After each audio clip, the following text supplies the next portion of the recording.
Wired for Winning, celebrating the extraordinary minds of those with ADHD. Hey, good evening and good morning from New Zealand today, everybody who's listening to Wired for Winning. This is episode 6. We have Annie Romanos with us today. I'll say today because, as I said, it's the evening for me and the morning for herself. Annie is based in New Zealand, just northwest of Wellington, I believe, actually, and was another late diagnosis to ADHD. So also working as a coach, an ADHD coach and an executive coach before that, and actually has a quite a long presence. Annie, you're very welcome to this podcast, Wired for Winning. Thank you so much for getting up early. Much appreciated. Yeah. I'd love to hear your story, as I'm sure everybody else is. So please go ahead and talk away to us. Yeah, it's really nice to be chatting to you, George. I really appreciate you reaching out to me. And as I was just saying to you before you pressed record, it's got me out of bed because we're coming into our big, long 6-week summer holidays here down under. And it's good, to get up and get out. And I was also saying to you before, it's just great to be chatting to another ADHDer because there's just something so akin and magnetic when we get together. And, isn't it? It's a tribe, isn't it?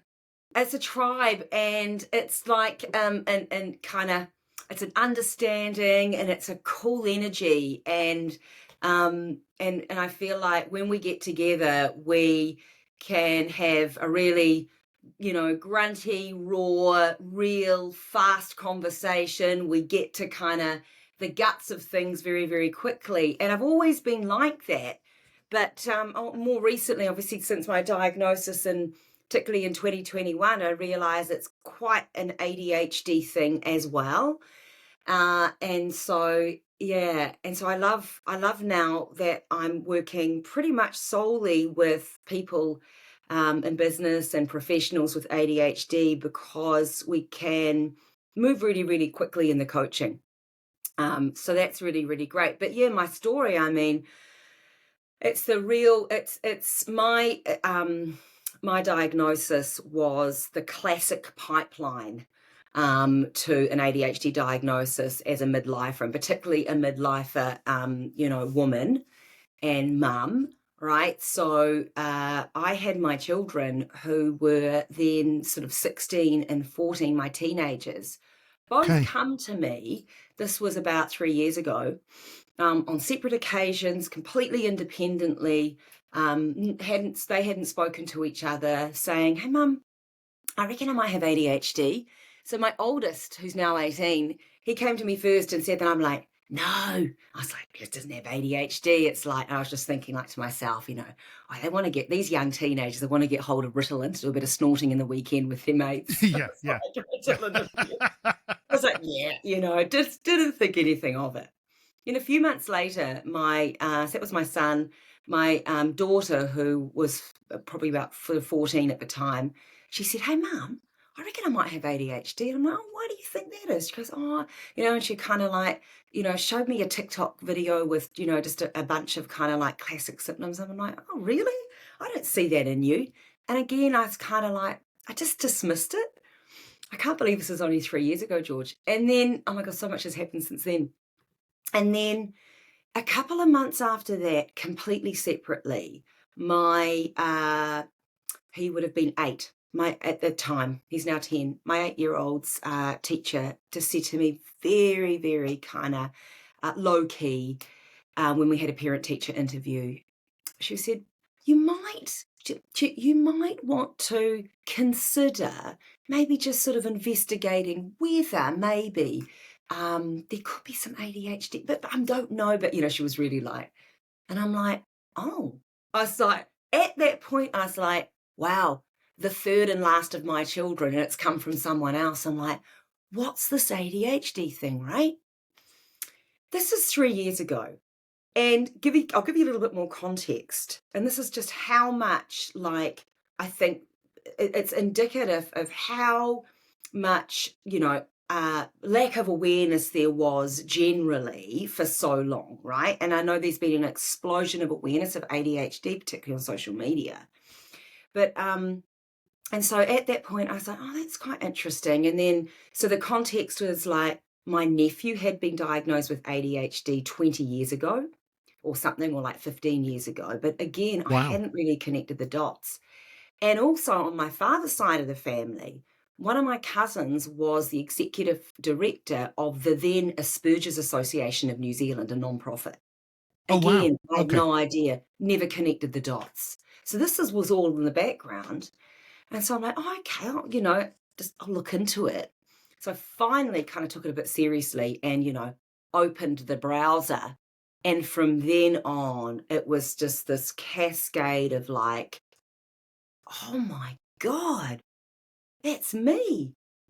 Each of the points, the inattentive and some of the hyper, it's like, oh, wow. And it was just, it had me. I was absolutely hooked of like this, description of, ADHD characteristics or symptoms was like, someone was talking about me and knew me and my life. And I'm like, holy heck, I think I've got ADHD. So before I did anything for my kids, George, I decided I'd go and get an assessment myself. Okay. And again, even at that point, it never really kind of hit me, the hereditary factor, which some people put between 60 and 90%. Mm. 69% likelihood of someone else in the family having ADHD. Now, I know that's also maybe related to other neurodivergences, but I'm not equipped to talk about those. I specifically talk about ADHD. Okay. And so, yeah, so I got an assessment. It was very, very quick. It was seemed to be very obvious to the psychiatrist. Actually, I was really, really underwhelmed at the appointment at how quickly I was diagnosed. And then I had that, and then I thought, right, now it's time for my children, right? I just thought and my daughter since diagnosed with inattentive ADHD and still going through a process with my youngest, and I think inattentive as well. And so, really, that was the start of a pivotal point of my life of really understanding who I was and really be able to accept who I was. And that was at 49, right? Can I just pause to celebrate that? I thought I was a late diagnosis at 43. And I Mm-hmm. interviewed a lady last week, actually, who was 58. You're 49. Those moments, I think it's tough for women with ADHD anyway. I think it's tough for everybody to have that diagnosis happen. And then you reflect upon your life historically and you go, oh my God, what happened there? And you attribute ADHD to all those things, those key moments in your life and your behaviors and so on and so forth. But as a woman, what I've learned over the last couple of months now is that, it must seem so much more complicated. And I don't know if you can talk a little bit about that yourself. I mean, it's fascinating that there's kind of four of you within a family unit as well. I'd love to get into that subject as well, if I may. But just in terms of you kind of, and I don't know if you brushed over it, but you said I got myself diagnosed first, and then I went to my kids, and they're clearly very important to you. But I'm very interested at that moment where you were validated, at 49, you've got ADHD, Annie. What did that mean to you individually, to you personally? Was there this big reflection, or was there yeah, I knew it anyway because I'd done the research? What was going on there? Yeah. It was all of those, right? And it was, they say that often a diagnosis is a little bit like going through the grief process. There's this like, oh my gosh, wow, there's the sadness, there's the anger, there's, the sadness for, missed opportunities, and you sort of go through this process to that sort of final sort of acceptance. And I really think that I went through that, and it probably took me, really at least a year. But I will say that I think one of the biggest pieces for me was this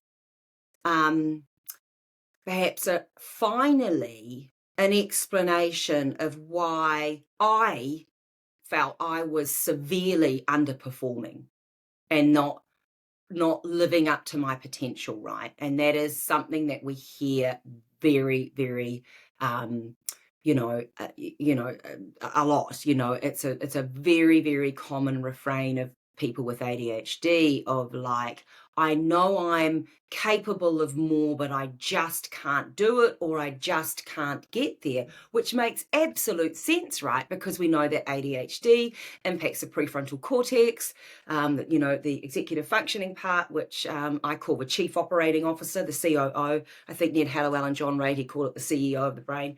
Mm. But yeah, so and so therefore that makes sense, right? Because that's that piece where we literally manage ourselves.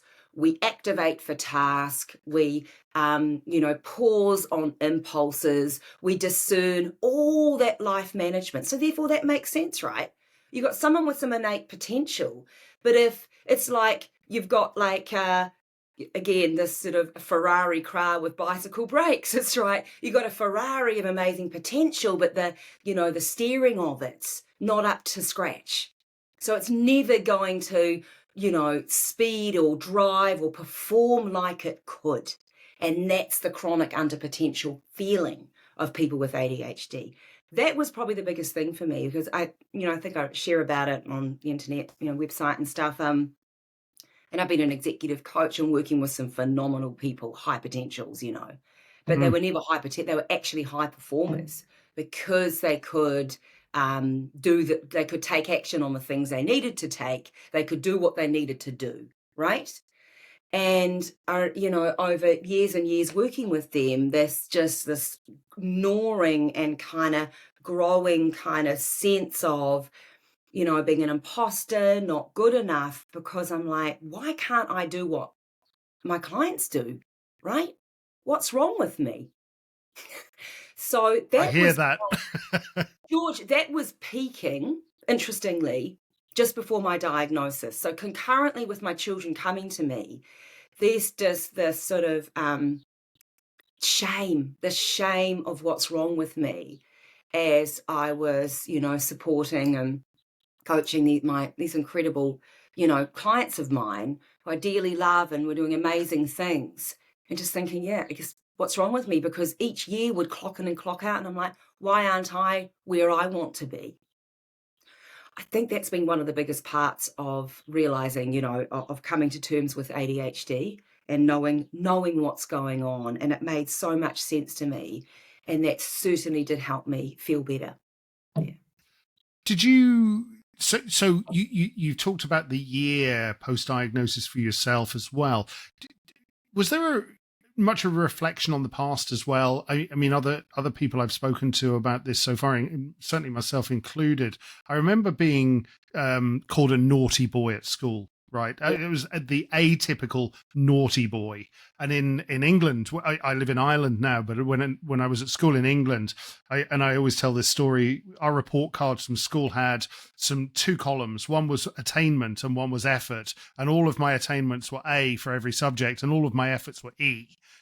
Categorically, I just did not pay any attention at all. But my brain was going so fast that actually the knowledge input was so quick that school wasn't fast enough for me. That's not putting school down in any way, shape, or form, Yeah. because everybody learns at a different level.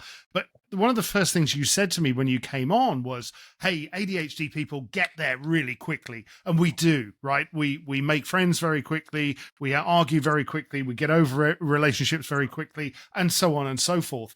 Was there much of a reflection of times in your life at all that you want to just mention for anybody else, out there who maybe just pre-diagnosis themselves? Because that's really what this podcast is about, is specifically that.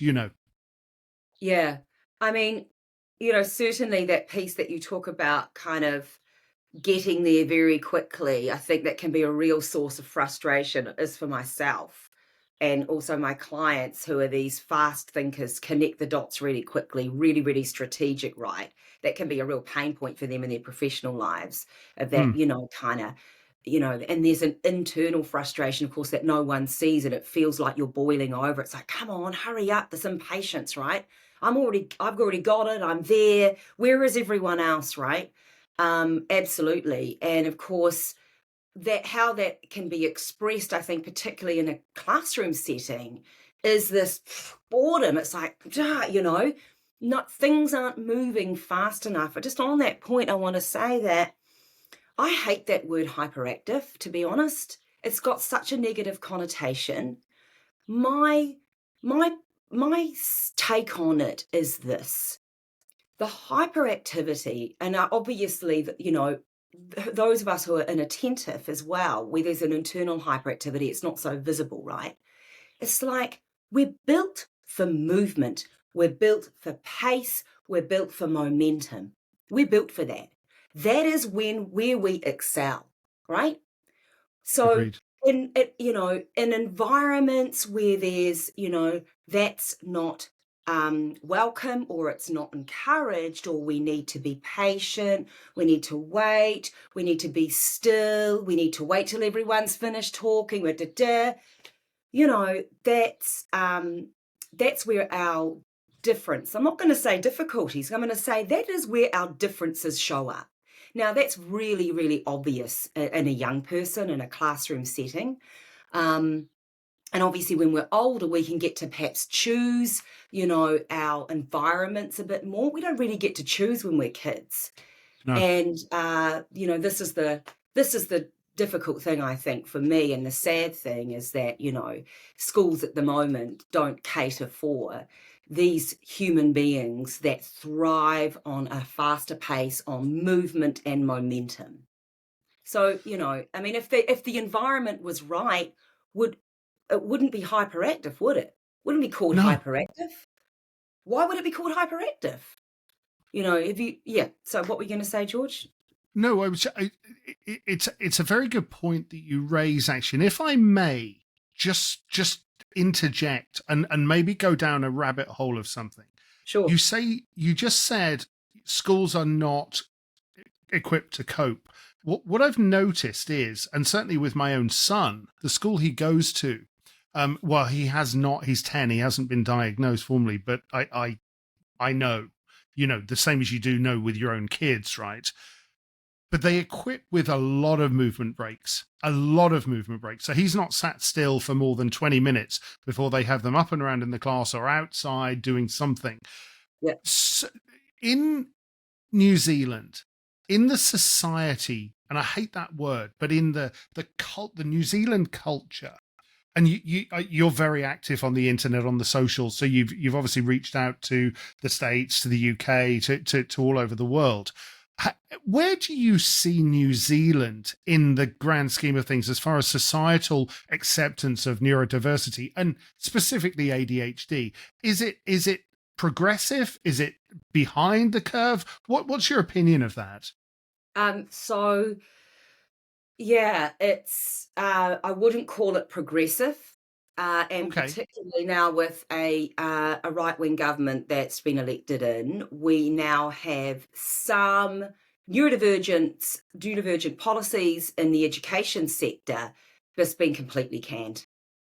So we had Okay. a Labour government for the last 2 terms. Obviously, I don't know if you probably heard of Jacinda Ardern. She was a little bit of a political celebrity, and Yes. of course, left-wing government. There was some, some efforts towards really, there's much more kind of diversity and inclusion, right? Or just, being much more accepting and, accommodating of, our differences. And I'm not so positive at all now that that's going to be, move forward with this new government. So I would say we're behind maybe the bell curve on that. Okay. And so it's not a great place to be, neurodiverse in New Zealand. New Zealand is not a great place to be neurodiverse. I mean, look, Mm. organizations can have all the policies they want, but at the end of the day, that doesn't mean to say that they're going to have a culture of acceptance and inclusion. And so, yeah, I would say that, for example, at my younger son's school, that whole scenario you just painted there about your son, the short bursts of learning with lots of kind of maybe sensory or movement breaks or whatever you want to call them. We had that we've had that in place for our son just the last year, but that has been a special kind of thing that they've put in place, right? It's special. No one else has it. He's not on medication. He's not diagnosed yet. But really, I would say that a move to more inclusion would be more of the mainstream way of teaching children rather than the exception. We know we all do better with movement. We all do better with fresh air. We all do better in bursts, right? And this is the thing about, kind of this whole sort of idea of inclusion and diversity and accommodations. It's hilarious even to think of it as an accommodation, because we know that these conditions and the environments that are better for people with ADHD are actually better for everyone. Kind of low sensory environments, lots and lots of breaks, lots of movement, short bursts, not meetings that go on endlessly. I mean, that's everyone benefits, right? They do. And so there is so much to be gained by, the society at large, I think, to move towards, at the moment, being more, kind of like depositing more of these accommodations for neurodivergent people, because ultimately they're better for everyone. And, but I'm not seeing that happen anytime particularly soon in New Zealand. Okay. No, thank you for, yeah. No, thank you for answering that. It's very interesting actually, because living in Ireland next door to the United Kingdom, Yeah. When I moved doctors about 5 years ago, when I moved house and moved to a new doctor, the doctor actually refused to prescribe me Ritalin. He actually point blank, and I'd had a diagnosis for about 8 years, and I said, here's my records, and he said, no, I won't do that here. And I ended up going back to my previous doctor and said, look, I'm sorry, I left. Ireland is not as progressive yet either. I think maybe they will be. Hopefully, fingers crossed, they will. Tell me, medication for you as well, and again, if you don't mind talking about your children, Annie, I'm very happy to include that in the conversation. But I know you may be protective of that for the purposes of this podcast as well. So please feel free to be as open or closed as you want to be. Medication for you. I take Ritalin LA, this one, if that's the right way around for you, 20 milligrams. I don't take it every day. I take it on days when I have what I call stupid days. For you, what does that do? You've got to be self-deprecating. If you can't laugh at yourself, you'll cry. And I think exactly. You're gonna ask me. Every day's a stupid day. Anyway, yeah. But tell me about medication for you. The first time you took the medication, what does it do for you in terms of, does it make it quiet? Does it function, allow you to function? Does it get rid of the internal dialogue? What does it do for you essentially to help? Yeah. First of all, I want to say, for anyone listening to this and at that point of like maybe contemplating whether they have ADHD or a diagnosis or getting an assessment or something, it's not obvious what it's actually doing. It's when you stop taking it that you realize, well, my world feels quite different. So It can be quite subtle. There are some people that will say, oh my God, is this, it feels like I'm putting glasses on for the first time and I can see, right? So many people have that. Others, it's like, well, kind of a little bit like, what's the point? But then they don't take it for a bit, or they have a couple of days off it, and they really can feel quite different. So those differences can be, what I noticed for me was I took it for a bit. I didn't love it at first. Ritalin didn't work for me. I had to trial a couple of things, and I'm now on another version of the Ritalin drug, which is methylphenidate, which is a stimulant. Yes. And so Ritalin, for some reason, didn't work for me, but another brand of methylphenidate, which is called Concerta, does work for me. Yes. So long acting, and I think that's 36 milligrams I take, and 1 a day. And if I take that at 10 in the morning, that covers me till 6 p.m. at night. And that wear off, when it's wearing off, is quite subtle. I felt with Ritalin, it was a lot kind of more jarring for me, and I felt a little bit. Yes. But what does it help me do? So here's the thing. Ultimately, there's two things I think that medication is useful for me. It helps me do the things that I don't want to do, right?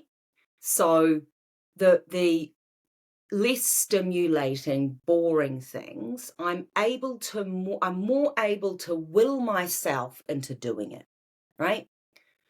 So, and why is that? Because the stimulant medication, raises the levels of dopamine in someone with ADHD, or, it's quite complex, but this is in really simple language, right? It gives us more access to action-taking neurochemicals like dopamine, right? So I'm able to do the thing that I don't want to do. I mean, in neurotypicals, you remember that Nike ad, Just Do It, in the 90s or the early aughts or something? Do you remember the Just Do It? So, I've always sort of thought, what do you mean just do it? I can't just do it. I've got to like it to just do it. It was years ago. I used to think that was such a dumb campaign. I had no idea it was ADHD. So the medication I've does lost help you. me to just do it better, more easily. Making sense? It is, yeah, absolutely. I think I lost you, but I know the recording software will have captured that actually. So keep going. But you're absolutely right. Yeah. So it enables me to be able to will myself into doing the hard stuff. And Gotcha. the hard stuff for us ADHDers is often not complex stuff. It's easy, kind of routine, boring stuff. That's our repetitive, isn't it? Yes. Exactly. Right. So medication helps me to get into some of that stuff and to just do it like that Nike campaign. So that's one of the major benefits. And the second major benefit for me is helping slow down my rate of reactivity. So I don't get completely overwhelmed by flooding or intense reactivity, right? To things that I have, a strong reaction to, I feel kind of have a strong emotion to, my kids, playing up or not doing what they're asked of me, something not working and feeling frustrated. Because that's the other piece, is it like helps us, medication helps us to apply or regulate the brakes in our brain, right? Just to regulate our responses. So that's been really useful for me too. It's helped contain some of that emotional intensity or those big reactions. So they're the two big pieces for me with medication. The interesting thing is, that's interesting, George, actually. yeah. What were you Can thinking? I ask the question? And this came up in another conversation recently as well. I've taken Ritalin, regularly for the last 10 years, actually 11 years now.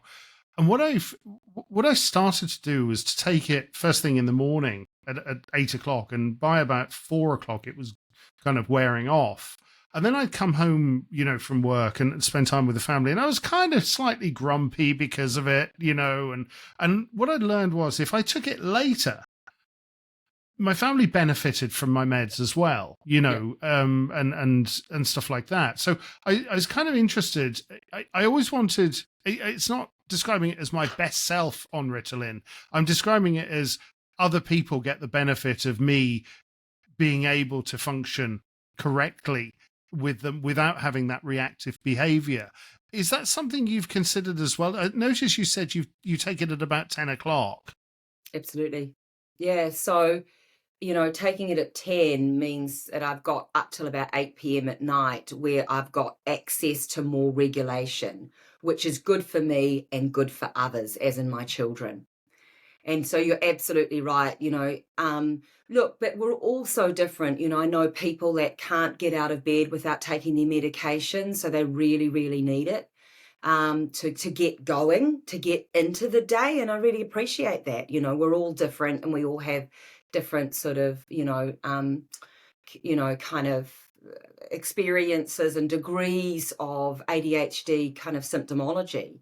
But absolutely, that's that's a smart way of approaching it. Of that when is the best time to take it, and often I mean I've got my own business, so I can kind of start a little bit later, and I don't have to be on the tools or opening the laptop at 7 a.m. necessarily. I can kind of start work a little bit later.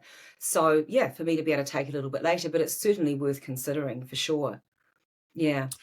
Yeah, that's interesting. And sorry, our video is kind of out of sync at the moment, but that's okay I know too. So it's all, yeah. we'll keep chatting away. But in terms of a lot of ADHD people who are very successful, and indeed successful, however you choose to define that, relatively speaking, is tend to be entrepreneurs, or they run their own small businesses, enabling them to create their own environment. Is that the reason you do what you do? Again, being an executive coach and an ADHD coach, in your career, that's a really admirable thing to do. And, it certainly helps people. But is that why you're not, say, in a corporate world, in an office with lots of people? Is it you'd like to control your own environment, or is it something else? Yeah, look, absolutely. I think one of the gifts of the ADHD neurotype, if you're going to look at it from that perspective, is that we're not averse to risk taking. We're very experiential. We learn by doing. So what that means is that then we need to do the thing in order to get the data or the feedback, right? Now, when we're working in a big, or we're working in another, it's another someone else's system, or a big system where we don't have that agency to operate like we, need to, or learn as we need to, and all that, and take, kind of operate quite quickly. That's really, really frustrating. So for me, corporates, short stints, but I've always known intuitively that's not the right. A preference to work with people who also can, innovate and take risks and take action quite quickly, which is why I absolutely have clients in corporate and in the public sector. I've got quite a few clients, and their incredible frustrations working in such bloated kind of systems, like government. That can be really, really hard. But I do tend to have a lot of people who, have run their own gig because, that's, that they're drawn to that, and they really, really need to. They need to be able to work at their own pace. So it makes so much sense that many people in the business world have, are ADHDs. Yeah. Do you find that? Tell me, where you've got one of the reasons I set this particular podcast up was because I myself consider myself to be reasonably successful, and again, that phrase is very relative, right? It's relative to me. And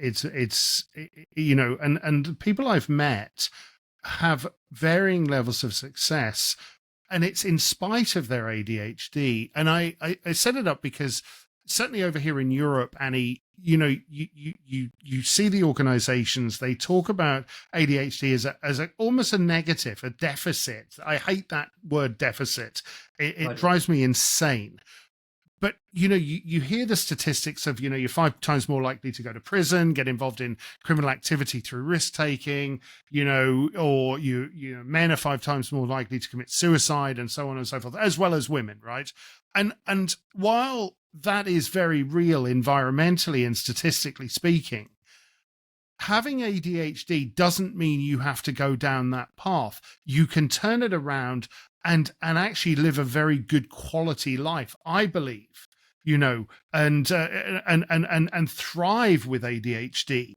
And can we just talk about that from a second, from your perspective as well? I'd be very interested to understand what you think. Have you met people that have actually seriously turned themselves around with their ADHD, or, have you seen somebody who was successful who's gone the other way as well? And again, I'm very conscious that things in the world of ADHD happen very quickly. God, that word successful, to sort of, it is so incredibly subjective. Yes.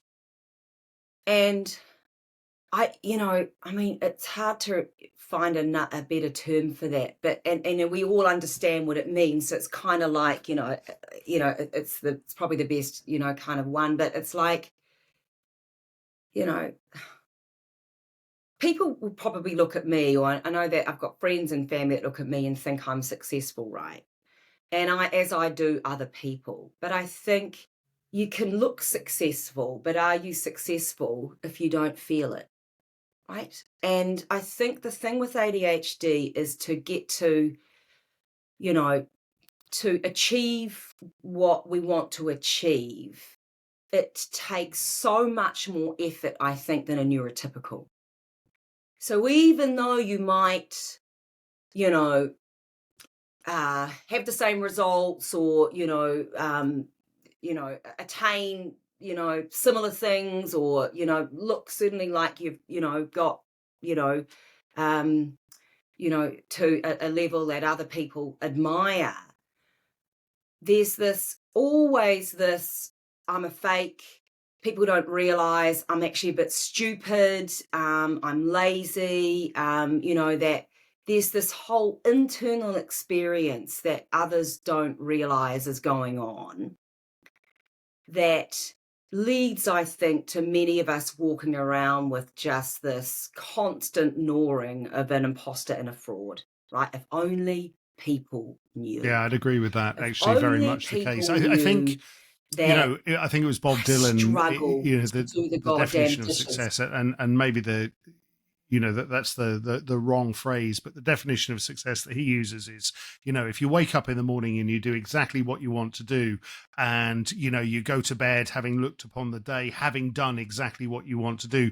you're successful. So that it doesn't matter if you're laying bricks, or you're plowing a field, or you've written a computer program, or you've written a book, or whatever, right?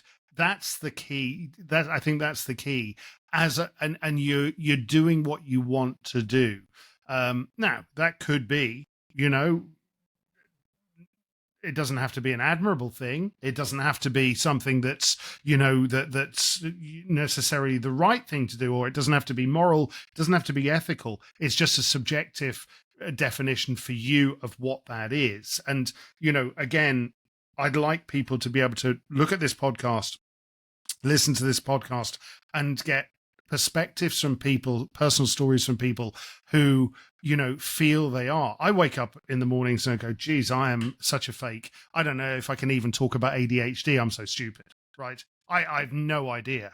And yet I listen to talk to people like you and others who share similar experiences. And actually it prompts me to think, wow, I kind of do know a little bit more than I thought, and I've experienced it for a number of years, and I'm quite comfortable with that, and I want to share that with other people. So I feel that's kind of important. And the commentary that I'm getting back from these types of conversations, from others, is, wow, thank you for those sound bites of information, those little gems of from your guests, George, that people from all over the world are giving, that have just let me think about myself that I'm not a failure, that I'm not a failure. That's the phrase I'm hearing, so I'm with regard to your children, having a family unit for ADHD is essentially, how is that for you? And as a mother, I'm certain being a mother is the toughest thing in the world anyway. You're not Yes. you're not just the provider. You're the safety keeper, you're the peacekeeper. You've so many hats there. But with that, inattentive thing, I often think, I have days when I go, do you know, I'm the coolest dad there is. I'm the only dad who plays Fortnite with my son and all his friends online, right? I'm the only dad. And then other times I just think I'm the biggest failure of a father that the world has ever seen. How does that work for you, Annie? Yeah. I think this is related to the piece around success. I'm sorry, George, my My video seems to be freezing a little bit, but anyway, we'll just keep going. That's okay. Don't worry. Yeah. So, actually, I think it's because my son's awake and he's now on the internet. That's Oh, what's don't worry. No, it's fine. The software we're using, by the way, will stitch that all together. So when we get the final version, it won't show as being like this at all. So don't worry. good stuff. Yeah. So there's this quirk, I think. I call it a quirk about ADHD. And it's this thing I don't know who I heard it from, but it's this, we have success amnesia, right? So what I mean by that is that we've got this default wiring, brain wiring that is, it's wired to appraise ourselves negatively, right? To remember all the failings and all the bad stuff, right? Right? And so it forgets the good stuff really, really quickly, right? So we have a moment, right? Whether that's be as a parent or in a professional moment, something happens. It's not a great moment, and we connect all the dots like the speed of lightning to all the other failures as well. And in that moment, it's like, God damn it, I'm just, such a bad parent. I'm a useless coach. I'm never going to make it. Or speed of lightning, right? So quick. We're not going, well, hang on a minute. This is just one time out of the last 3 weeks. You've had a really great 3 weeks, Annie. Remember when, boom, boom, boom, boom. We're not remembering the good stuff. And I think that that's part of the issue with this whole success thing, right? It's that we forget our achievements, right? They're gone. We're really, really wired for that negative self-appraisal. And I think if there's one thing that we really need to work on as people with ADHD, it's that piece. It's ways to remember, to bring in some perspective and context in those hard moments, right? So we can disrupt that cycle of I'm not good enough, I'm a failure, I'm useless, which happens just like that. And we can disrupt that and spend less time there and have ways in which to remember, well, hang on a minute, right? And bring some perspective in. So it's this thing, it's a shame that we don't have failure amnesia. We do have success amnesia, but it's to be able to disrupt that cycle of, I'm a crap parent or I'm a whatever, however it plays out for each of us. That is such a key piece to work on, I think, for us, and probably one of the biggest things.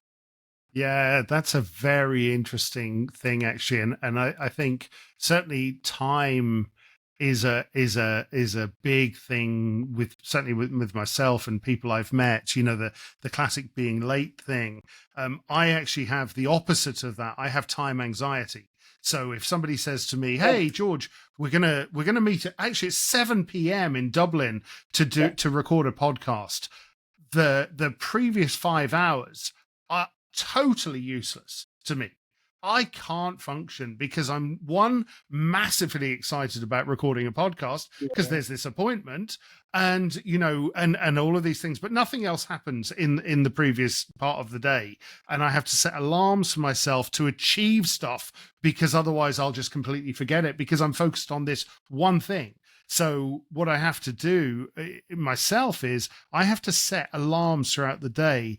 I've got the classic Pomodoro, the one, right? The timer for various things for time boxing. But if you said to me, I would forget, a funeral. I'm not kidding. I forgot my son to pick him up from school on a number of occasions, right? And it's like, oh shit, what happened there? It's like because I allowed myself to get distracted by something else and I went down a rabbit hole. So I get very anxious about time and as a result of that. But how is time for you? Are you more able to cope with it? Do you have a strategy? What's that for you, Annie? Well, yeah, just interesting to hear that you say that because it's like I think we can overcompensate, and that's a mask. It's one of the ways we mask with our Yes. our difficulties with time. Um, I do, my whole entire life has been basically built on the 11th hour. My master's thesis reports everything. Using adrenaline to kick my, self into action, right? To activate. And that's just the world over. I think many of us or most of us have kind of like operate that way. I do use that. I think that, uh or bringing someone into a project, or making appointments with people are more likely to respect time when there's someone else involved. So that's really, really useful. But look, at the end of the day, it's my iPhone, it's my calendar, it's multiple alarms, and it's my, the native notes app on Apple, the iPhone. Yeah. Basically my second brain. I do not know where I'd be without my iPhone, my tech. Yeah, so lots and lots of alarms. And I think doing things with others and collaborating with others has me much more conscientious around time, George. Does that make sense? It does actually. Yeah. Do you have, as a coach, you coach people, but do you have your own support network, either locally or on the internet, that you kind of turn to, that you body doubling people, Yeah, if you want to use that phrase? Do you have any of that yeah, support for yeah. yourself? So absolutely, I'll use body doubling tools like Focus Mate, one of my favorite. A virtual assistant, working with someone. One of the key changes that I made in my business, George, in the last couple of years, particularly knowing I've got ADHD, was making the decision to do very, very few things on my own and do more things with other people. So partnering and collaborating with others. That was a key difference, because being a lone ranger it's comfortable for me because no one gets to see my executive dysfunction, but really, really held me back.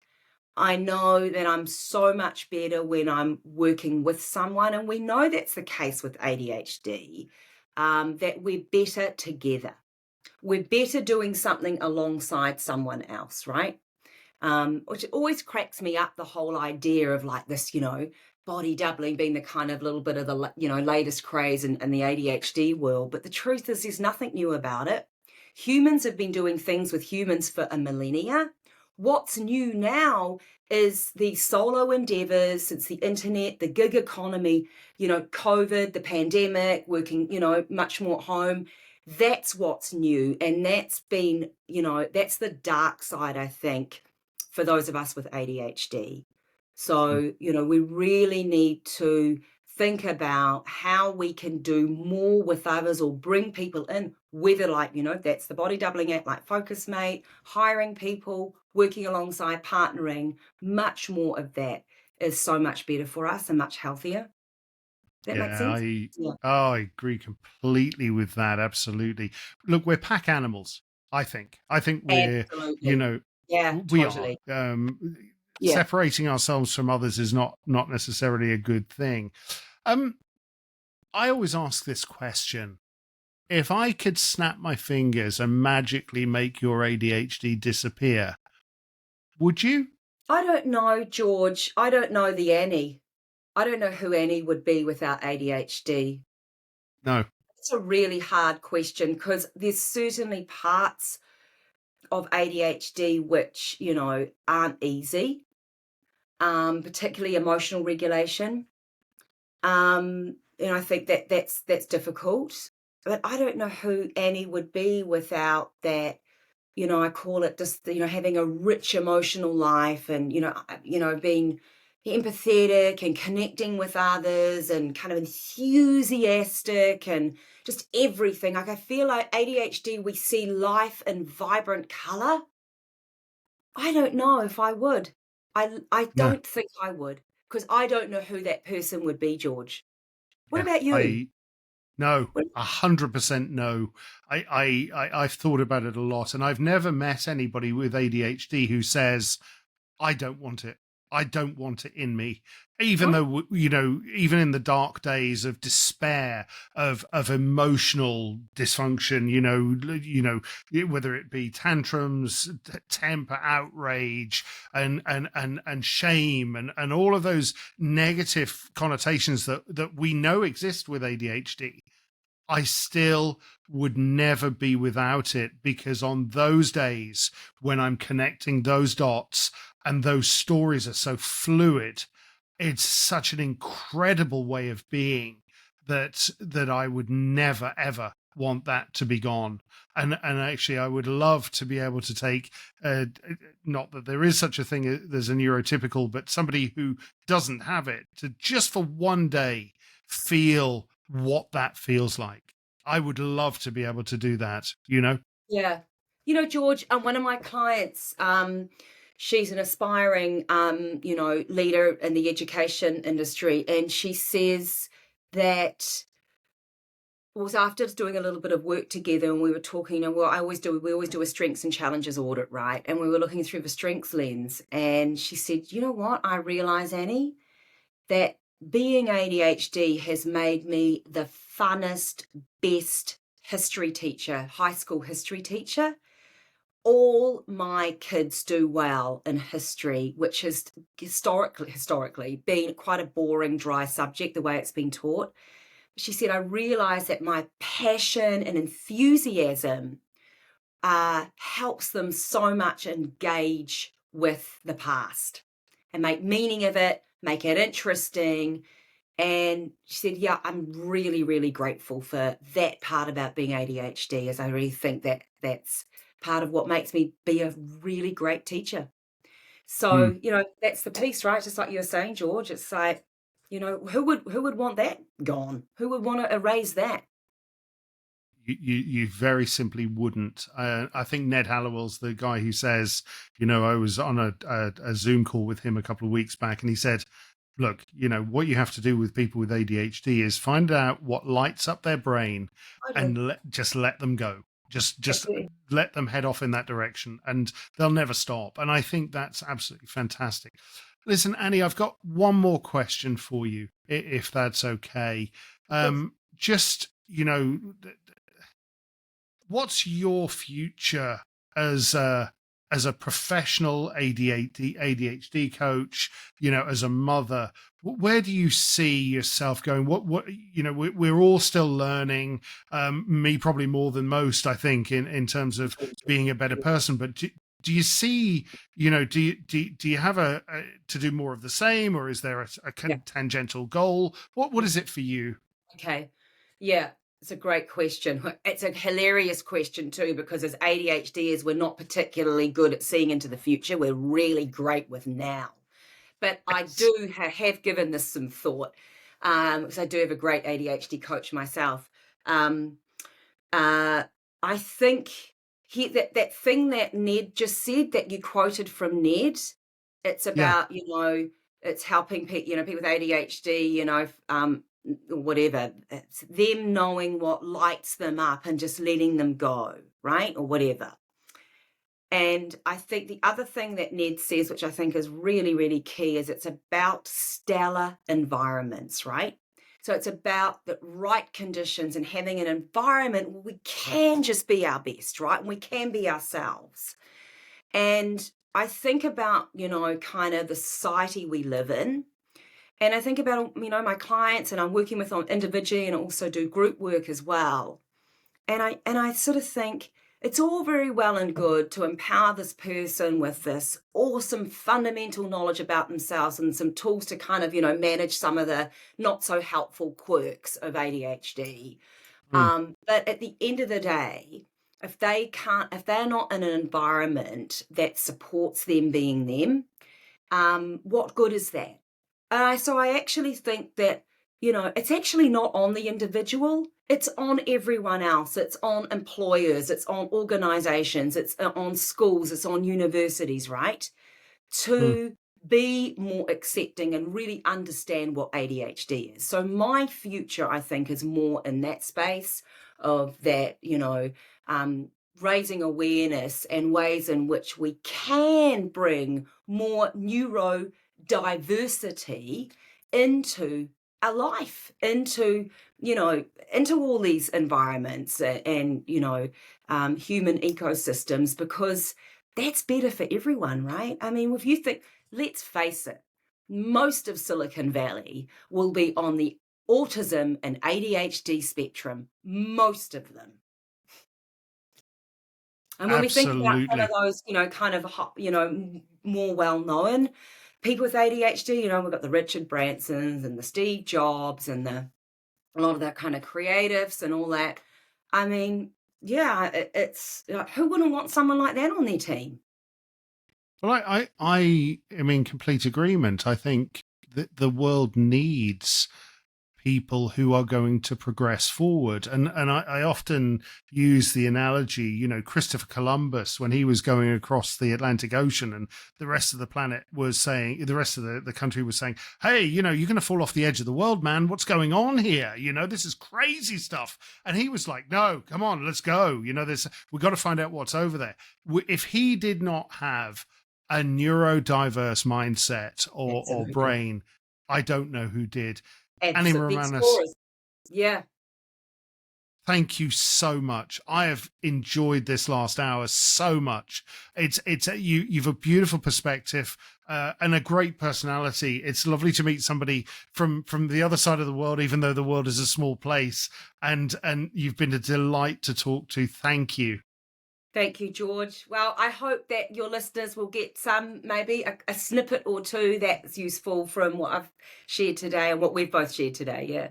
Indeed. Awesome. You're a delight. I'm just going to press stop, actually. And if you just hang on for a sec, if that's okay, I'm just going to stop now.